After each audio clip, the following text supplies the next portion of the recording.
Good morning.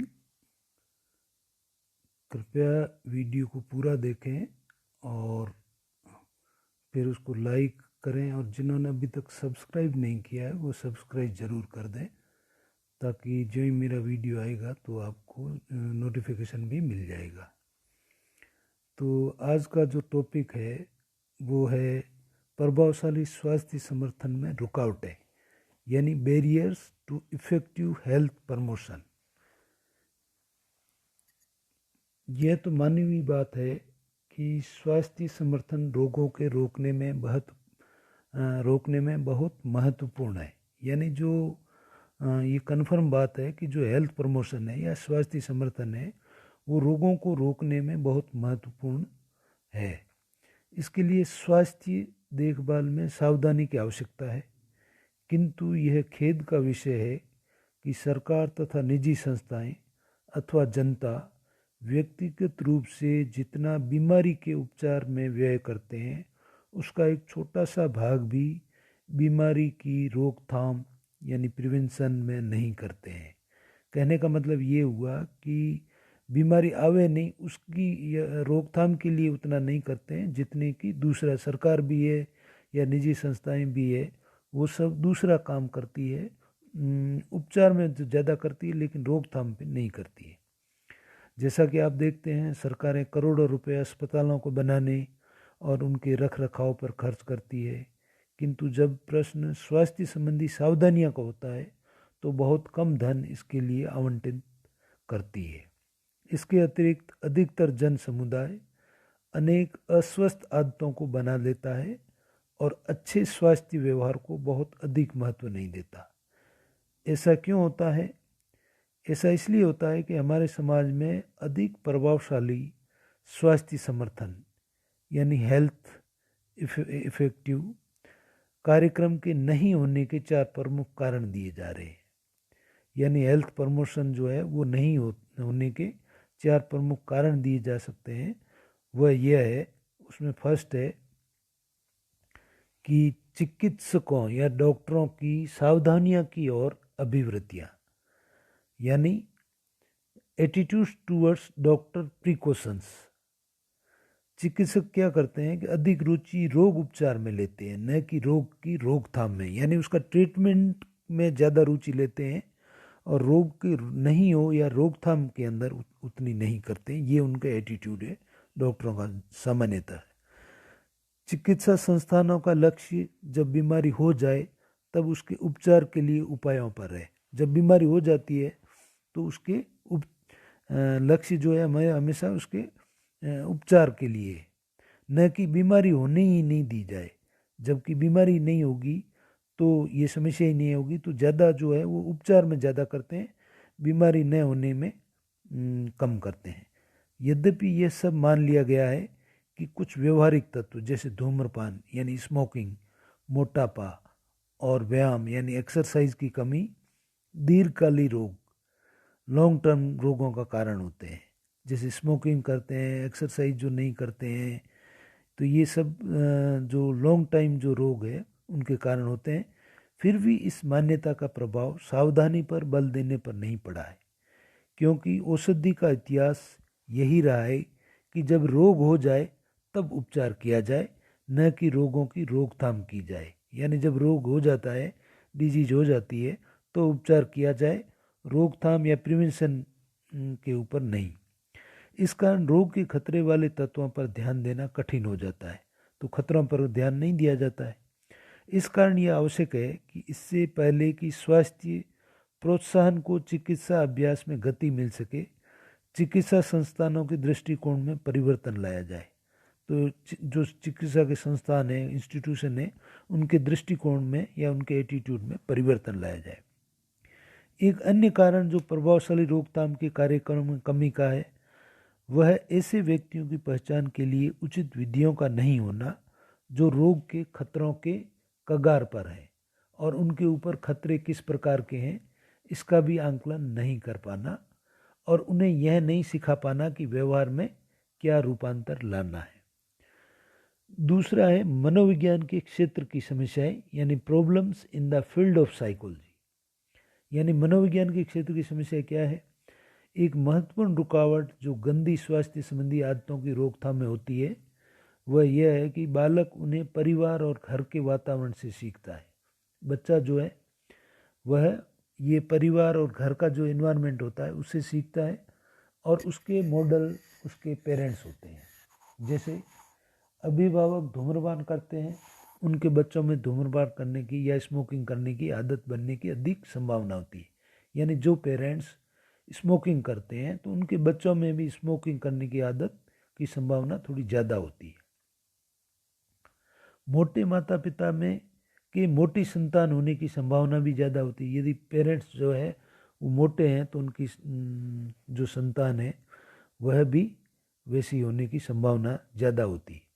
यद्यपि ऐसा वंशानुगम के कारण हो सकता है, फिर भी आदत की सीखने की भी संभावना अधिक है। मतलब ज़्यादातर तो ये हेरिडिटरी होता है, लेकिन आदत का भी इसमें रोल होता है। एक व्यक्ति में गंदी स्वास्थ्य संबंधी आदतों की रोकथाम के लिए आवश्यक है कि अभिभावकों की स्वास्थ्य संबंधी आदतों में बदलाव लाया जाए। तो इसकी रोकथाम के लिए ये ज़रूरी है कि जो पेरेंट्स हैं उनकी स्वास्थ्य संबंधी आदतों में परिवर्तन लाया जाए। एक अन्य बात जिसके कारण अनुचित स्वास्थ्य आदतों को बनने से रोकने में कठिनाई होती है वह यह है कि बहुधा व्यक्तियों को कोई तुरंतकालीन प्रेरणा अच्छे स्वास्थ्य व्यवहार को अपनाने की नहीं मिलती है। मतलब उनको मोटिवेशन जो है वो नहीं मिलता है स्वास्थ्य व्यवहार अच्छे स्वास्थ्य व्यवहार को अपनाने को लिए। उस समय जब स्वास्थ्य आदतें बाल्यकाल तथा किशोर काल में प्रारंभ में विकसित होती है तब अधिकतर व्यक्ति स्वस्थ होते हैं। जैसे धूम्रपान यानी स्मोकिंग करना या ड्रिंक करना या खान पान के दोष और एक्सरसाइज की कमी, उस आयु में स्वास्थ्य पर कोई स्पष्ट बुरा प्रभाव नहीं होता है, नहीं यह कोई शारीरिक कार्यों में बाहरी तौर से दिखने वाली कमी लाते हैं। जो संकलित दूषित प्रभाव इन व्यवहारों के होते हैं वह वर्षों दिखाई नहीं पड़ते, कई वर्षों तक दिखाई नहीं पड़ते, और कुछ ही बालक या किशोर इस ओर ध्यान देते हैं कि उनका स्वास्थ्य जब वह 40 और 50 के होंगे तब कैसा होगा। एक क्वेश्चन मार्क लगा रहता है, कैसा होगा। कई सारे रिसर्च या अनुसंधान भी हुए हैं, उससे पता लगता है कि व्यक्तियों में एक अयथार्थवादी आशावादिता यानी अनरियलिस्टिक ऑप्टिमिज्म होती है कि वह कभी गंभीर रोग से पीड़ित ही नहीं होगा। वो ये सोचते हैं अयथार्थ आशावादी कि गंभीर रोग हमें नहीं होगा। ऐसा अनेक कारणों से होता है।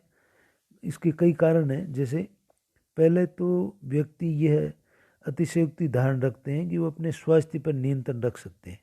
पहली चीज़ तो वो ये सोचते हैं कि वह इसके ऊपर नियंत्रण रख लेंगे और उनको ये विश्वास होने लग जाता है कि नियंत्रण रखेंगे, और इस कारण निहित स्वास्थ्य संबंधी खतरों की ओर वो ध्यान ही नहीं देते और ये विश्वास करने लगते हैं कि उनके स्वास्थ्य को कोई खतरा ही नहीं है, अथवा जब ये खतरा आएगा तो उसका सामना करने में सफल हो जाएंगे। या तो वो समझते हैं कि यही नहीं खतरा और आएगा तो हम सामना कर लेंगे। दूसरा है उन्हें कोई सीधा अनुभव स्वास्थ्य संबंधी खतरों का होता ही नहीं, डायरेक्ट रूप से स्वास्थ्य संबंधी खतरों का नहीं होता है। इस कारण वह इन खतरों को अपने लिए कम मूल्य का समझते हैं, यानी उनकी मूल्य वैल्यू जो है बहुत कम समझते हैं। जिस व्यक्ति को कभी गंभीर रोग नहीं हुआ तो वह सोच भी नहीं पाता कि यह रोग उसके भी हो सकता है। जैसे कई बार ये होता है कि जिसको बहुत गंभीर रोग नहीं हुआ तो वह उसके बारे में सोचता ही नहीं। तीसरा है कभी कभी व्यक्ति यह गलत विश्वास बना लेता है कि स्वास्थ्य के लिए खतरे बाल्यपन में ही होते हैं, अतएव यदि उन्हें कोई स्वास्थ्य समस्या के लिए बाल्यपन के बाद में मिलते हैं तो वे मानने लगते हैं कि ये समस्या उनके बाल्यपन की समस्याएं हैं और उन्हें परेशान नहीं करेगी, यानी ये शुरू की है इसलिए इनके ज़्यादा परेशानी नहीं होगी। तीसरा है व्यक्तियों के व्यक्तित्व एवं मूल्यों के कारण समस्याएं, यानी problems due to personality and values of individual. व्यक्ति की खुद की जो व्यक्तित्व है या पर्सनैलिटी है या वो मूल्य जो वैल्यू है उनके कारण भी समस्याएं हैं। मनोवैज्ञानिकों में इस बात में मतभेद है कि अयथार्थ आशावादिता का प्रभाव स्वास्थ्य प्रोत्साहन व्यवहार पर सकारात्मक होता है या नकारात्मक। यानी उसमें जो अयथार्थवादी प्रभाव जो है उसका सकारात्मक पॉजिटिव या नेगेटिव किस तरीके का है। कुछ का विचार यह है कि अयथार्थ आशावादिता यानी आशावादिता खतरों के संबंध में वास्तविक चिंता को कम कर देती है और व्यक्तियों में इस बात की संभावना में कमी ले आती है कि वह अच्छे स्वास्थ्य व्यवहार को अपनाएंगे। किंतु कुछ दूसरे मनोवैज्ञानिक यह कहते हैं कि आशावादी बहुधा बहुत इस सूचना के संबंध में सचेत रहते हैं कि भविष्य में उनको प्रभावित करने वाले किन खतरों की संभावना है और यह सचेतता उन्हें उन खतरों को जिससे पहले कि वह विपरीत दिशाएं विकसित हो दूर करने में सहायता देती है। अतएव यह अभी तक पूर्ण विश्वास से नहीं कहा जा सकता कि अयथार्थ आशावादिता क्या अच्छे स्वास्थ्य व्यवहार को प्रोत्साहन देने की योग्यता रखती है या इस प्रकार के व्यवहार के लिए रुकावटें खड़ी करती है। व्यक्तियों में यह भी प्रवृत्ति होती है कि अपने स्वास्थ्य संबंधी खतरों का आकलन करते हैं, किंतु एक प्रकार की स्थितियों में वह अपने स्वास्थ्य के संबंध में अधिक निराशावादी हो जाते हैं। वह व्यक्ति जिन्हें किसी हादसे, जुर्म या प्राकृतिक विपदा यानी नेचुरल जो प्रॉब्लम है या दिल का दौरा, हार्ट अटैक का अनुभव होता है, वह अपने ऊपर खतरों को अधिक यथार्थ समझते हैं। जिनको अनुभव होता है तो वो अपने ऊपर खतरों को ज़्यादा अनुभव करते हैं, संभावना मानते हैं। वह कुछ सावधानियां भी लेने लगते हैं, किंतु फिर भी उनके व्यवहार में थोड़ा ही परिवर्तन होता है जो घटनाओं के अनुभव के तुरंत बाद होता है। और यह भी देखा गया है कि व्यक्ति जब उनको मोटर दुर्घटना में चोट लगती है तो सीट बेल्ट बांधने लगते हैं, लेकिन सीट बेल्ट के बांधने के संबंध में कोई स्थायी परिवर्तन उनके व्यवहार में नहीं होता। यानी जब उनको लगता है तब तो सीट बेल्ट बांधते हैं, फिर थोड़े टाइम बाद वो भूल जाते हैं, फिर वो व्यवहार में परमानेंट व्यवहार में परिवर्तन नहीं लाते। एक अन्य तत्व जो व्यक्तियों में अपने स्वास्थ्य के संबंध में ढीलापन प्रदर्शित करता है वह उनकी यह धारणा है कि उनके दूषित स्वास्थ्य व्यवहार बहुत से व्यक्तियों द्वारा अपनाए हुए हैं। बहुत सारे दूषित जो स्वास्थ्य व्यवहार हेल्थ बिहेवियर है वो भी अपने, जैसे जो गुटखा खाने वाले हैं वो ये कहकर अपने मन को शांत कर लेते हैं कि मैं अकेला ही तो गुटखा नहीं खाता, लाखों व्यक्ति खाते हैं, सबको तो कैंसर नहीं होता तो मुझे ही क्यों होगा। तो वह देखता है कि दूसरे भी खाते हैं, उनको नहीं होता तो मेरे को ही नहीं होगा, इसलिए वह भी खाता है। अतएव वह अपने व्यवहार में परिवर्तन लाने की कोई चेष्टा ही नहीं करता है। तो इसलिए वो क्या करते हैं, अपने व्यवहार में परिवर्तन की चेष्टा नहीं करते हैं, न दूसरों की सलाह मानते हैं। इस प्रकार के विचारों में परिवर्तन खतरों के संबंध में अधिक सूचना देकर और यह उन्हें बताकर कि दूसरे भी इसी प्रकार खतरों का सामना कर रहे हैं लाया जा सकता है। उनको यह कह करके कि भाई दूसरों को है तो परिवर्तन लाया जा सकता है। एक बात और जो अच्छे स्वास्थ्य व्यवहार को अपनाने में रुकावट का कारण बनती है वह जन संचार के साधनों का दुरुपयोग। जो जितने भी ये मास मीडिया के जो साधन हैं इनका भी दुरुपयोग है।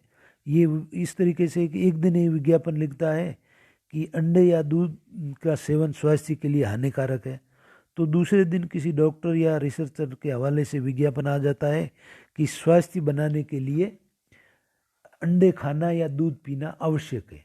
मतलब पहले कोई कहता है ठीक नहीं है, दूसरे विज्ञापन में कहता है कि ठीक है।